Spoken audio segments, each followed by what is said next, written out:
नमस्कार। खबर फिरोजाबाद से। शिक्षा का विलय या भविष्य का वध।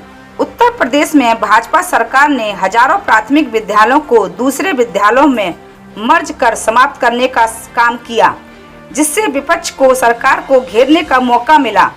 लोगों का तो यह तक कहना, शिक्षक को कागजों में समेट दिया है, बच्चे भटक रहे हैं, स्कूल गिनती में सिमट रहे हैं। सरकार कहती है जहां बच्चे कम हैं वो स्कूल बंद करके बड़े स्कूल में मिला दो। लेकिन सवाल तो ये है, बच्चे कम क्यों हैं? क्योंकि प्राथमिक विद्यालयों में गुणवत्ता वाली शिक्षा नहीं है, सुविधाएं नहीं हैं। सरकार खुद ही स्कूलों को वीरान कर रही थी, अब ताला भी लगा दिया। गांव का स्कूल किसी बच्चे के जीवन की शुरुआत होती है, वहीं से वह पहला शब्द पढ़ता है, पहला सपना देखता है। अब वह बच्चा रोज 3 से 5 किलोमीटर पैदल जाएगा या स्कूल छोड़ेगा, ये तय कर दिया है डबल इंजन सरकार ने। आज भी हजारों परिवार अपनी बेटियों को दूर स्कूल भेजने से डरते हैं। बेटी बचाओ का नारा देने वाली सरकार बेटी पढ़ाओ की जमीन खुद खोद रहे हैं।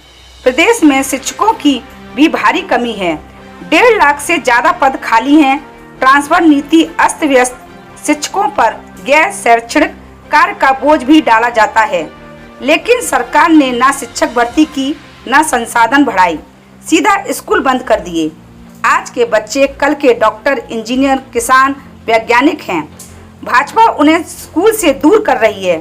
ये सिर्फ भवनों को मर्ज करना ही नहीं, बल्कि उनके सपनों के साथ खिलवाड़ भी है। इसी वजह से प्रदेश के कई जनपदों में सरकार की कार्यप्रणाली के खिलाफ विरोध के स्वर गूंज रहे हैं। सभी राजनीतिक पार्टियां, समाज सेवी संगठन, यहां तक खुद शिक्षक भी सरकार के इस कार्य का विरोध कर रहे हैं। कमेटी ने आज 5,000 परिषदीय विद्यालयों को बंद करने के संदर्भ में एक ज्ञापन दिया है, तो इसको हम अभी आगे भिजवाएंगे कवरिंग के साथ में, और जितना जल्दी हो सकेगा इस इशू को रिजॉल्व कराने की कोशिश। ज्ञापन के माध्यम से आगे क्या कार्रवाई रहेगी? इसको मैंने जैसा अभी बताया, कवरिंग लेटर बनवा के इसको रिकमेंडेशन के साथ भिजवा देंगे। आगे फिर जो भी होगा अपडेट आपको देंगे। आप सभी को मालूम है कि प्रदेश सरकार हर क्षेत्र में जन विरोधी कार्य कर रही है, चाहे वो नौजवानों के रोजगार का मामला हो, चाहे किसानों की सही उपज का मामला हो, चाहे गांव में बिजली, पानी, सड़क सुरक्षा जो मूलभूत सुविधाएं हैं, हर तरह से पूरी सरकार फेल है, चाहे वो भारत सरकार हो, चाहे उत्तर प्रदेश की सरकार हो।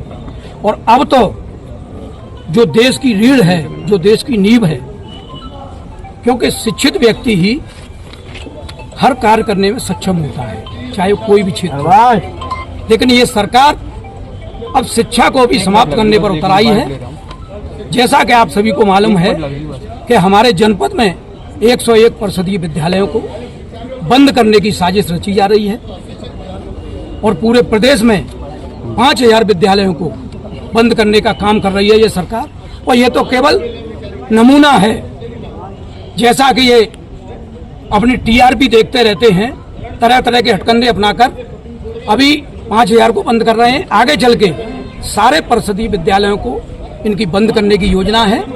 उसका कारण कि इनके जो सहयोगी हैं, इनके जो मित्र हैं, पूंजीपति जो प्राइवेट विद्यालय चलाते हैं और जो महंगी शिक्षा बेच रहे हैं, तो इनके एक तीर से 2 निशाने कर रही है सरकार। एक तो अपने पूंजीपति मित्रों को पूरी शिक्षा देकर उनका लाभ पहुंचाना चाहती है, और दूसरा शिक्षित व्यक्ति सरकार से सवाल करते हैं, तो इसलिए ये आम आदमी को शिक्षा नहीं देना चाहती। आम आदमी को ये चाहती है कि पहले, आज से 100 साल पहले जो व्यक्ति थे, आदि मानव, ये अपना काम करें और काम करने के बाद खाने की तलाश में भटके दिन भर और रात को सो जाएं। सरकार क्या कर रही है उसका सवाल नहीं करें, उससे पूछे नहीं कुछ। तो ये शिक्षा को पूरी तरह से समाप्त करना चाहते हैं। और हमारा कहना ये है कि इनका जो तर्क है, इनका जो हवाला है कि विद्यालय में बच्चे कम हैं, बस ये इनका काम है, बाकी का काम शासन का है। और काम कराना तो कांग्रेस पार्टी जानती है, देश चलाना कांग्रेस पार्टी जानती है, और इन निकम्मी सरकारों से काम कराना भी जानती है। क्योंकि ये आज हमारा एक संकेत मात्र है ज्ञापन, और इसको अगर इन्होंने जो 5,000 विद्यालय बंद कर रहे हैं, जिले में 101 विद्यालय बंद कर रहे हैं, इस आदेश को इन्होंने वापस नहीं लिया तो हम लोग सड़कों पर उतरकर ईंट से ईंट बजाने का काम करेंगे और हर हालत में इस आदेश को वापस करा के लोगों को शिक्षा दिलाने का काम करेंगे।